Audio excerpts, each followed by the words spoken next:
5000 का नंबर है, क्या इन दोनों नंबर को आप ट्रेड कर सकते हो? तो जवाब होगा कि नहीं यार।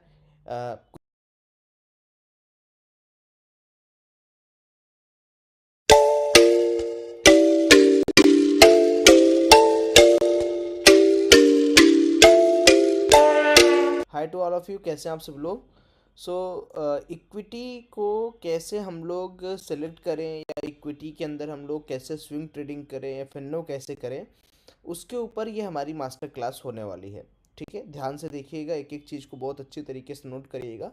सबसे पहले जो सवाल आपके दिमाग में आ रहा होगा कि वाई दिस कोर्स, मतलब ये कोर्स इम्पोर्टेंट क्यों है, या इस कोर्स का मेन उद्देश्य क्या है। तो चलिए एक एक करके मैं आपको इस कोर्स के बारे में थोड़ा सा समझाता हूँ। देखिए, आप में से बहुत सारे लोग ये जानते होंगे कि स्टॉक मार्केट के अंदर लगभग लगभग एनएससी, अगर हम लोग नेशनल स्टॉक एक्सचेंज की बात करते हैं, और दो हम लोग बात करते हैं बॉम्बे स्टॉक एक्सचेंज की, तो एनएससी पे आप देखोगे तो 2500 प्लस स्टॉक मेंशन्ड है। और अगर आप वही बीएससी यानी बॉम्बे स्टॉक एक्सचेंज पे जाओगे तो वहाँ पर कम से कम 5000 प्लस स्टॉक मेंशन्ड है। लेकिन दिमाग से ये सोचो कि क्या ये 2500, ये जो 5000 का नंबर है, क्या इन दोनों नंबर को आप ट्रेड कर सकते हो? तो जवाब होगा कि नहीं यार। कुछ स्पेसिफिक चीज़ें ही अवेलेबल होंगी ट्रेडिंग करने के लिए। बिल्कुल। अच्छा, क्या हम इन स्टॉक को खरीद सकते हैं? हाँ बिल्कुल, आप चाहे तो कितने भी स्टॉक को खरीद सकते हैं, खरीदने में कोई दिक्कत नहीं है। जो हमारा कोर्स है, उस कोर्स के अंदर हम बेसिकली क्या डिस्कस करने वाले हैं, हम डिस्कस करने वाले हैं कि कैसे किसी स्टॉक को डे में पहचाने कि यार इस स्टॉक के अंदर मूवमेंट है, या इस स्टॉक के अंदर अगर ब्रेकआउट पैटर्न बन रहा है, ब्रेकडाउन पैटर्न बन रहा है, या क्या इस स्टॉक के अंदर आज काम करने योग्य है, क्या हम इस स्टॉक के अंदर आज काम कर सकते हैं। दूसरी चीज़, क्या वो स्टॉक जो हम चूज कर रहे हैं वो स्टॉक के अंदर एफएनओ यानी फ्यूचर एंड ऑप्शंस अवेलेबल हैं। और तीसरी चीज़ कि आखिर क्यों स्टॉक के अंदर फ्यूचर एंड ऑप्शंस किया जाए। क्या इंडेक्स यानी जैसे bank Nifty, Nifty, fin Nifty, mid cap Nifty, Sensex, banks के अंदर नहीं किया जा सकता? देखो, अब यही सवाल आप अपने आप से पूछो कि जॉब तो 50 तरीकों की होती हैं। कोई सरकारी है, कोई प्राइवेट है, कोई डॉक्टर है, कोई इंजीनियर है। तो जब शेयर मार्केट है तो शेयर मार्केट के अंदर पैसा कमाने के डिफरेंट तरीके हैं।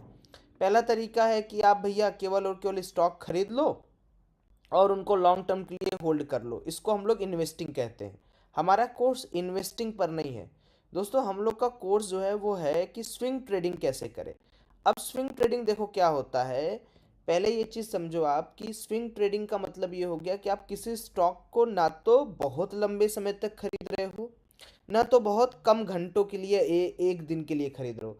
स्विंग ट्रेडिंग बेसिकली क्या होता है, कौन सा टाइम फ्रेम की हम डिस्कशन कर रहे हैं, कि मान लो मैंने कोई स्टॉक पहचाना, ठीक है, उस स्टॉक को पहचान के मैंने उसका एफएनओ मान लो कर लिया, फ्यूचर एंड ऑप्शन कर लिया, या उस स्टॉक को खरीद लिया।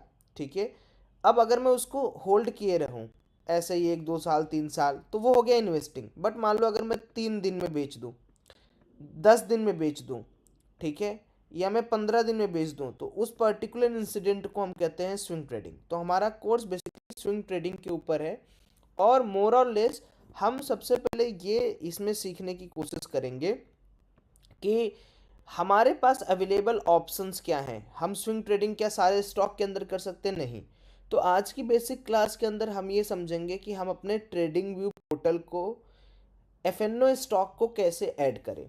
तो देखिए, ट्रेडिंग व्यू सबके पास अवेलेबल होगा, सारे लोगों के पास ट्रेडिंग व्यू अवेलेबल होगा, किसी के पास पेड होगा, किसी के पास फ्री होगा, कोई दिक्कत नहीं है, आप पेड यूज करो, फ्री यूज करो, मेरे को कोई दिक्कत नहीं है। अब आप यहाँ पर देखो, मेरा ट्रेडिंग व्यू पोर्टल आपको यहाँ पर दिख रहा होगा। अब यहाँ पर ट्रेडिंग व्यू पोर्टल पे आपको दिख रहा होगा कि अगर मैं इस बार को नीचे करता हूँ तो मैंने अपना एक लिस्ट बना रखा है।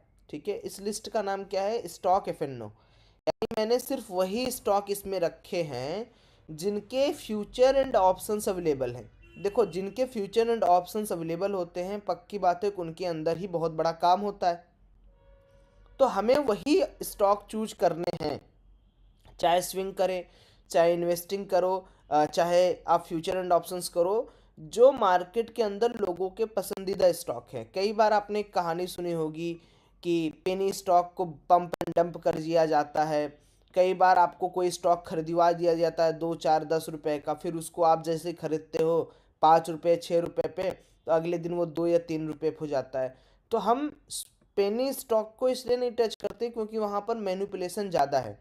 आपको स्टॉक एफएनओ का ये जो सेक्शन दिख रहा है ना, इसके अंदर मैनिपुलेशन करना काफ़ी, मतलब बहुत बड़े स्टॉक हैं, बहुत ज़्यादा लोग इसमें काम करते हैं, तो इसको मैनिपुलेट करना आसान नहीं है। इसीलिए हमारी जो प्राथमिकता है, प्राथमिकता हमारी ये है कि हम स्टॉक एफएनओ की लिस्ट को पहले ऐड करना सीखें। देखो, बेसिक से बता रहा हूँ। आप यहाँ पर क्या कर सकते हो कि जैसे ही आप अपना ट्रेडिंग व्यू खोलोगे, यहाँ पर एक क्रिएट न्यू लिस्ट का ऑप्शन आपको दिख रहा है, ये वाला सबसे टॉप पे देखो। जैसे आप क्रिएट न्यू लिस्ट करोगे तो आपके पास लिस्ट आ जाएगा। आप उस लिस्ट का नेम ऐसे करके एक एक स्टॉक आप ऐड करने जाओगे तो आपको काफ़ी टाइम लगेगा। तो आप सब लोग को क्या करना है, एक एक स्टॉक तो ऐड नहीं करोगे क्योंकि यहाँ पर 200 से ज़्यादा स्टॉक अवेलेबल हैं, देख रहे हो। 200 से ज़्यादा स्टॉक मैंने यहाँ पर ऐड किए हैं। तो हम कैसे करेंगे, आप लोगों को सिंपली क्या करना है, ये जो लिंक मैं दिखा रहा हूँ, ध्यान से आप लोग अपने अपने किसी भी वेब ब्राउज़र पे, चाहे मोबाइल पर, चाहे जहाँ पर भी आप लोग डालेंगे bit.ly/fno स्टॉक्स, तो मैं डाल के देखता हूँ, ठीक है। BITLY बिटली हो गया, .com हो गया, .com स्लैश करके मैं लिखूंगा FNO और लिख दूंगा स्टॉक्स, ठीक है। मैंने अपना लिस्ट जो है आपके लिए दे दिया है। जैसे मैं इस पर क्लिक किया, वेट,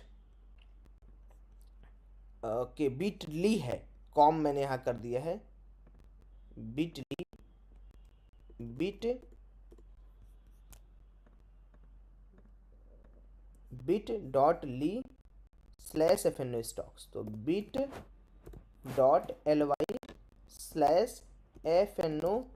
स्टॉक्स, ओके। जैसे मैंने देखो यहाँ पर क्लिक किया, ये लिस्ट मेरे पास खुलकर आ गई, समझ रहे हो आप, ये वही लिस्ट खुल के आ गई। अब इस लिस्ट को देखते हुए क्या करोगे आप, मेरा पूरा लिस्ट आपके पास है, आप यहाँ पर क्या कर सकते हो, इसको ऐसे करके अपने पास डाउनलोड कर सकते हो।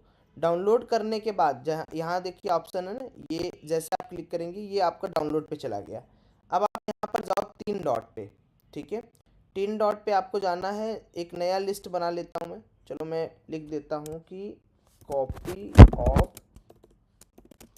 Stock FNO, okay. यहाँ पर आ गया। अब मैं यहाँ पर इंपोर्ट करूँगा, इंपोर्ट के लिए मैं यहाँ पर जाऊँगा, प्लस में गया मैं, वेट, डाउनलोड्स में गया मैं, डाउनलोड्स में गया और यहाँ पर इसको पेस्ट कर दूँगा। ये चीज़ मैं यहाँ से उठाऊँगा, Ctrl+C करूँगा, फिर अपने नए वाले लिस्ट जो मैंने क्रिएट किया वहाँ जाऊँगा, प्लस पे क्लिक कर दूँगा, यहाँ ऐड पे क्लिक कर दूँगा और यहाँ पर इसको पेस्ट कर दूँगा, ठीक है। जैसे मैंने देखो पेस्ट किया, उसके बाद इंटर दबाया, सारे स्टॉक्स मेरे अवेलेबिलिटी से आ गए। एक बार फिर से मैं आपको बता देता हूँ कैसे करना है, ठीक है। जैसे आप लोगों को सबसे पहले क्या करना है, लिंक ओपन करना है। कौन से लिंक आपको डालना है, ये वाली लिंक आपको डालनी है, हटा देता हूँ मैं इसको। आपको क्या डालना है, यहाँ पर अपना नया टैब ओपन करिए, bit/ly, ठीक है, bit.ly/fno स्टॉक्स। जैसे मैंने इसको डाला, ये यहाँ पर खुल गया। अब आपको क्या करना है, इसको ऐसे डाउनलोड कर लेना है, ठीक है। आने दीजिए, यहाँ पर है ना ये वाला ऑप्शन एक्सपोर्ट लिस्ट करके, इसको ऐसे डाउनलोड हो जाएगा आपके अंदर। डाउनलोड के बाद आप क्या करो, इसको ओपन कर लो। ओपन करने के बाद ये पूरा Ctrl+A करो और Ctrl+C करके रख लो। और जैसे ही Ctrl+C आपने कॉपी कर लिया, आप एक नई लिस्ट बनाओ, जैसे मैं यहाँ पर करता हूँ, या आप इंपोर्ट लिस्ट कर दो, ठीक है। क्रिएट न्यू लग गया, आप इंपोर्ट लिस्ट कर दो, जहाँ पर भी आपने डाउनलोड किया होगा उसको ऐसे करके ओपन कर दो। तो देखो ये पूरा का पूरा आ गया, समझ रहे हो। तो चाहे तो आप इंपोर्ट कर दो, चाहे तो आप क्रिएट कर दो, इंपोर्ट करो या चाहे क्रिएट करो, आपका ये 180 स्टॉक्स जो एफएनओ के लिए अवेलेबल हैं वो आ जाएंगे। तो सबसे पहले हम लोग को क्या समझना है कि भाई साहब हमने क्या किया, एक लिस्ट अपनी बना ली। अब पहला क्लास में हम सिर्फ और सिर्फ लिस्ट ऐड करेंगे। लिस्ट ऐड करने के बाद आपको होमवर्क क्या करना है, जो भी मैंने स्टॉक आपको एफएनओ के अंदर दिए हैं, ठीक है, यहाँ पर चला जाता हूँ मैं, जो भी एफएनओ स्टॉक्स हैं उनको आप लिस्ट करो। लिस्ट करके आप सारे चार्ट के पहले तो नेम देखो, चेंज देखो, उसके बाद एक एक चार्ट को रीड करो, एंड देन हम लोग सेकेंड क्लास में समझेंगे कि और क्या क्या चीज़ें अवेलेबल है। धीरे धीरे करके हम लोग यहाँ पर बढ़ेंगे।